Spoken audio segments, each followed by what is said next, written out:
everybody, Coach Maddie's here with some weight loss tips and tricks for you. Today, I'm gonna be asking you to please stop doing this common weight loss mistake.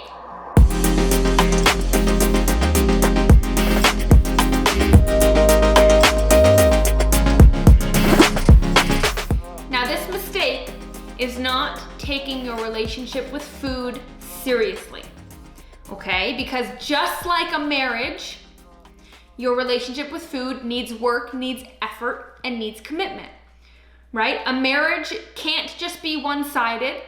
A marriage needs to work at its communication. It needs to grow. It needs to evolve. It needs to change. There needs to be effort constantly being poured into this relationship to make it last, right? A marriage of 50 years, moves like a well-oiled machine, whereas a marriage of 5 years probably still has a little bit of kinks in the gears, figuring things out.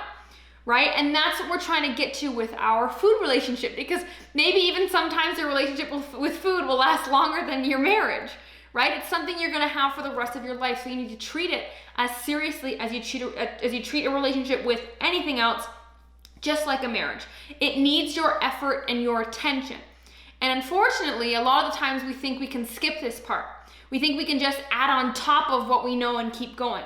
But we're actually missing puzzle pieces. And that's kind of why we will always fall back, plateau, blow up, and end up back to where we started a lot of the time. Because if you don't like meal prepping, if you don't like cooking, if you don't know how to cook, if you don't know how to season, if you don't know how to cook a wide variety of foods, if you find your food boring, or whatever you're missing when it comes to food, whether you're aware of these missing puzzle pieces or not, they need to be fixed, they need to be found, they need to be cared for and fostered and grown, because you can't be successful unless you put effort and pour effort into this relationship, right? Because you have this relationship forever. It needs to be strong, and it doesn't just magically get strong one day. If you want to meal prep and have it become automatic and only take 20 minutes and you're set for your week so you don't eat out or make bad decisions, that takes practice and effort. Right? If you want to make every meal taste good and be really, really good in the kitchen and have more variety of food so it's not bland and boring, that takes effort and attention. And there's some area you're missing right now that if you had that one area, it would make this whole process a lot easier for you. And you know what that is. Think about what that area is. That is where you need to be focusing in terms of your food. Filling in that gap, treating your relationship with food like a marriage. It takes a lot of work and it's a big commitment, and we forget that part. And I don't want you to think you can skip over that, because you will keep getting bitten in the butt until you realize it is just a lack of patience with the relationship. If you want to be consistent with your food, if you want to eat healthy and enjoy it, and if you want to actually lose weight all the way to your goal and stop being stuck in this cycle where we end up back where we started, you need to start with putting more energy into your food, into learning your food, into experimenting with your food. Cooking classes, YouTube videos, try a new spice this week. It just takes effort. And I see so many people putting zero effort into it, eating super restrictive, bland food for short periods of time, and then wondering why they can't sustain it, because they don't have a relationship with food. They kind of broke up with their relationship as soon as they reached their goal, and they couldn't keep up with it because it was one-sided. And so that's the first mistake. Now, kind of like the part 2 mistake, this goes with building that relationship with food and putting effort into it. A lot of the times I hear women say they are bored with their food. They are bored. And when I hear this is what I ask. I say, okay, what is the opposite of boring? And in my eyes, the opposite of boring is entertaining. And so then I ask, so you are expecting the tens of thousands of meals for the rest of your life to be entertaining every time? Does that even sound reasonable? For everything you eat from now until when you pass, that you're gonna love every meal, it's gonna excite you, and it's gonna be gourmet level, and it'll be like Gordon Ramsay level. Does that make sense? Is that reasonable? No. And so what you need to realize is that food is not supposed to be the source of entertainment. It is a source of nourishment and should be treated as such. Now, food goes well in enhancing memories and enhancing experiences, but it should not be the main event. It should not be your source of entertainment. You should not be excited to eat things. If eating things is where the biggest excitement in your life comes from, there's a big problem, right? I used to get super excited to come home at the end of the day and eat the leftovers that were waiting for me in the fridge. So much so that I didn't care what happened throughout the day. I wasn't present, I wasn't paying attention, I didn't enjoy the moment. I would just get excited about eating when I get home, right? I used to go to events and get excited to go to the events because of the food that they'd have available there, instead of the experience I was gonna get, getting to dress up, getting to spend time with the people there. It was all about food. And so when we say our food is boring, or we think boring food is a bad thing, you're creating this deficit. And it means that this is not right? Your brain is gonna start to say, this is boring, my expectations are that it shouldn't be boring, and because this is boring, this isn't right, this isn't working, we shouldn't be doing this. And how can you ever be successful and stick to anything if your brain is already telling you it's not right and it shouldn't be this way, right? And so before you even act on something, before you even start a weight loss journey or continue on your weight loss journey right now, you need to change the notion that food shouldn't be boring. I would go as far as saying about 50% of the food you're gonna eat in your life is going to be boring. Now, I'm not saying disgusting and nasty. I'm just gonna say it's not exciting. You're not looking forward to it. It doesn't blow you away. It's not amazing chef level, but that's okay. Who said that that's wrong?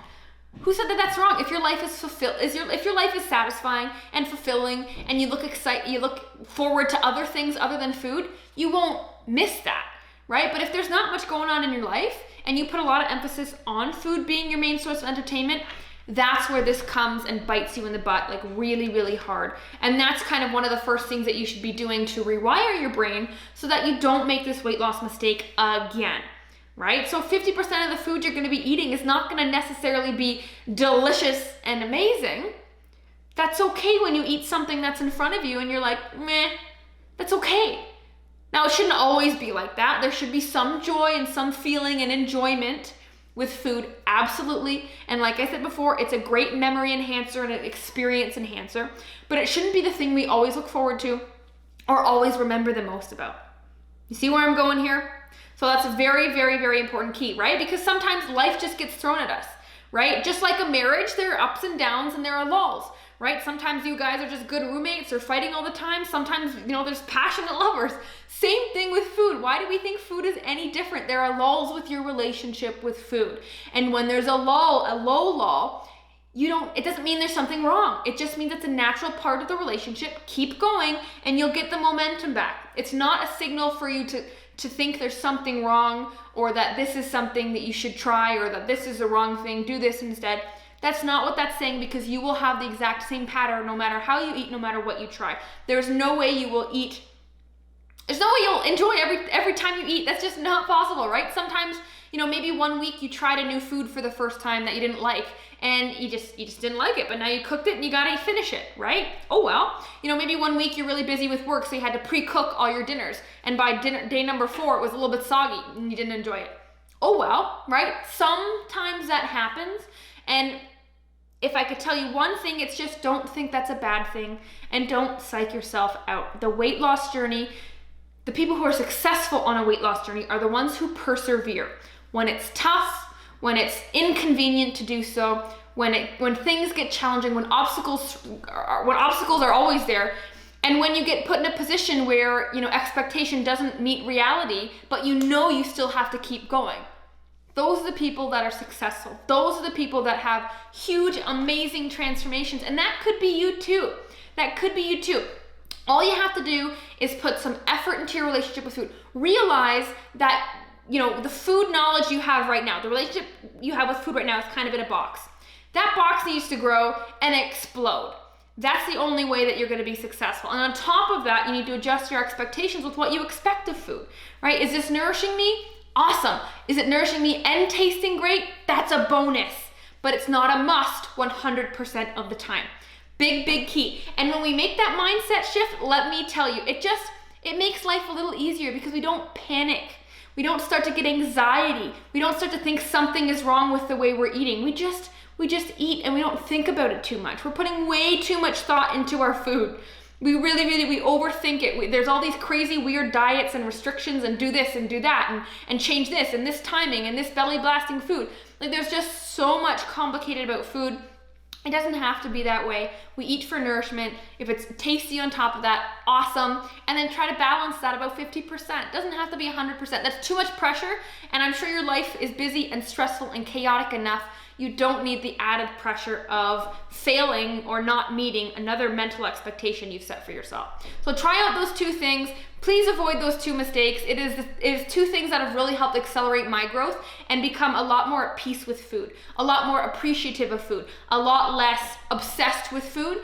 And it helped curb some binging habits I had. It helped curb some guilt and regret feelings I had around eating certain things.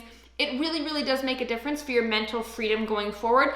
And the more good we feel about something we're doing, and the more logically we know, if we have the feeling and the logic matching, game over, you can sustain it long term. And that's what I want for you, and that's what you deserve. Long-term results, no more quick fixes. So tackle those two things and avoid those mistakes, and you'll be successful, no problem. So thank you for joining me. If you enjoyed the video, leave a comment down below, shoot me a like, turn on the notification button, and of course subscribe so you don't miss another video. I'm Coach Maddie again. I've lost over 70 pounds, and every single day I get to help women around the world on their weight loss journey too. And if you need help, if you're curious about the Fit Queen way of weight loss and need help just to get unstuck, click the link down below in the description, and I will see you next time.